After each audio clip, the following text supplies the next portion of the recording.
Effective communication in higher education. So there are many best practices to effectively communicating with colleagues. The first is being an active listener. Being an active listener means really paying attention when somebody's speaking. In my classes, my high school classes, I sum it up for my students with the acronym SLANT, SLANT. In this case, I tell students to sit up straight, listen, be attentive, nod, and track the speaker. This helps include all the nuances of body language as well as eye contact, and hopefully students' technologies are put away. Another key part is to clarify and summarize what someone else says. This lets the person know you are paying attention and ensures that you're hearing them correctly in a way that you understand what their message was meant to be. It's a check for understanding. So, what I hear you're saying is, or just to make sure, or just to clarify what you're saying, are two ways to kind of check in. Next, be clear and succinct. Simple and to the point helps without the use of technical terms in an effort to lose anybody.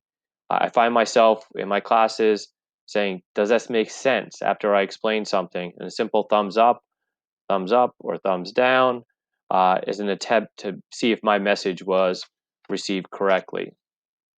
Finally, to help effective communication, you help build trust and rapport.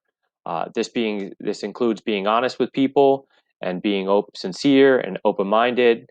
I also tell my students, one, to say what you're going to do, and then do what you say you've signed up for. Uh, be clear with others what you're doing, and then follow up and show the responsibility by actually doing what you signed up for. Uh, Struggles in higher education. There's a lot of struggles with higher education, specifically working in distance settings, because we don't meet face to face, which means it's very difficult sometimes to put a face with a name. A lot of times, especially in our online courses, you recognize names, but you don't really, I feel like you really don't know the person because you can't put a face with that name.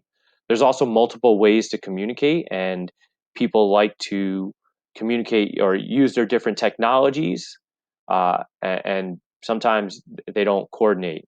Uh, there's also not always timely responses.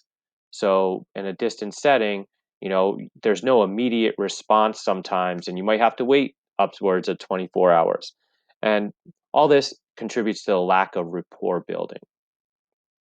Finally, there's going to be conflict or disagreements and potentially conflict. And one way to help fix this is following one of the habits from 7 Habits of Highly Effective People, and that is seek to understand first and then to be understood.